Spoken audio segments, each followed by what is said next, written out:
barbecue kami ngayon mga boss. Nandito kami sa Bunagit. Ito yung sasakyan natin mga boss. So, biglang tumerik dito sa daan. Bundok pa naman mga bossing. You know? Naghintay kami mga bossing kasi yung battery lubat. Giram pa ng battery mga bossing. Papaandarin namin to para ayos na yun dito. Masasakyan namin mga boss. You know? Lubak-lubak yung daan dito mga bossing. May maraming gangis. Tutunog pa. Tumirik na bigla mga bossing dito. Kaya tumawag sa amin. Subukan natin pandarin. Wala ka mang bahay dito mga bossing. Sa bundok kasi ito eh.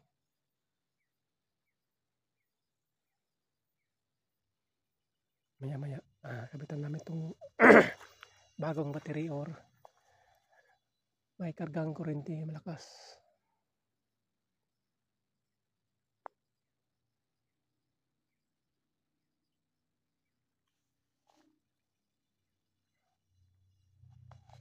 Maya-maya. Tapos battery. Kabit pa namin yung battery. Para masubukan na i-crank ko yan.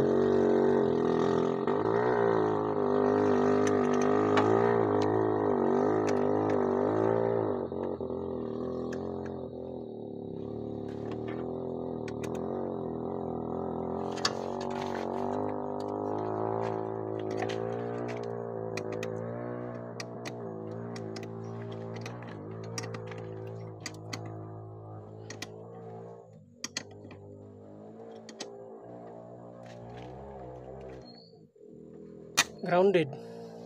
May ground. Grounded. Mo na yung makahawa sa kuan.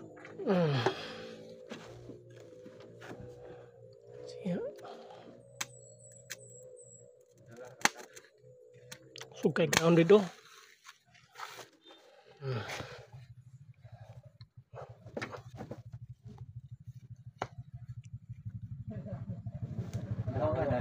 What happened? Okay na.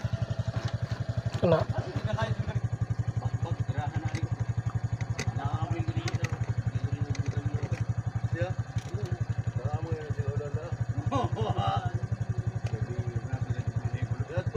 Lakas yung grounded niya boss.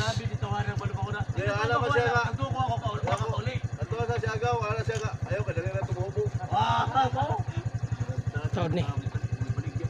Kaya umuman i-on dito. Dito mo na lang grabe ko pato ng gamit ninyo. Labihin mo na lang. Andal. Oh. Hindi lagi rin yung bidor. Pagutang naman mo daan dito. Ini nga tao tamo. Ina. Tao naman. Ikaw rin may bayad niya. Oo. Sabi ka. Oo.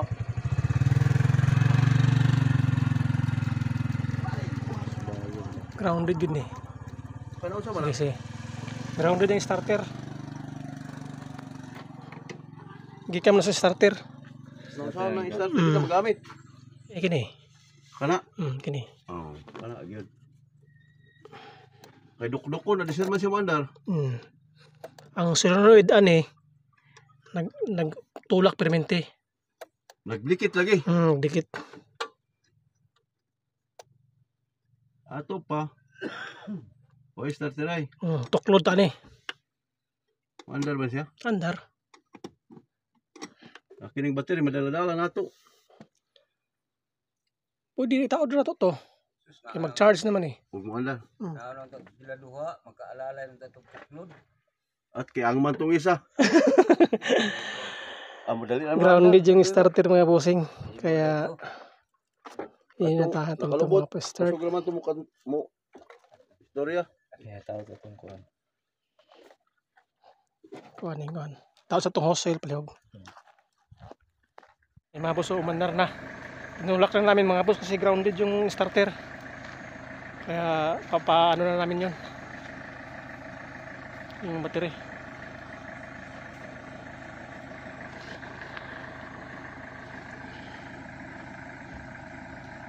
Kyle, sakay dito, sakay. Sakay dito.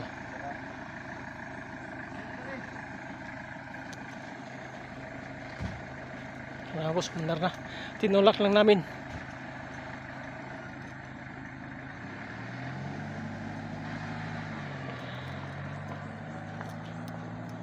Ayun mga boss, at pasubida ko muna to nun.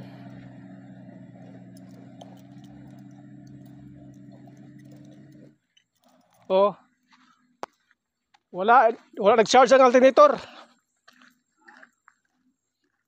Thank you sa panood mga boss. Sa wakas mga boss, ito na yung nirescue natin mga bossing after 1 hour na biyahe o 1 hour and a half. Kasi nandun pa kami sa bundok nito mga bossing at dumating na kami dito sa shop. At ang naging problema kasi nito mga bossing, ayaw hindi nag-charge yung alternator, kaya naabutan ng lobat dun sa daan. Kaya pagtingin ko doon sa loob ay hindi siya nag-charge, kaya sabi ko sa may-ari na magkuha tayo ng battery para umandar yung sasakyan. At pagka-andar mga boss, pagkabit ko dito, nakita nyo naman pag kinabit ko yung kulay puti, itong kulay puti na to, punta ito doon sa sa starter. Grounded siya talaga.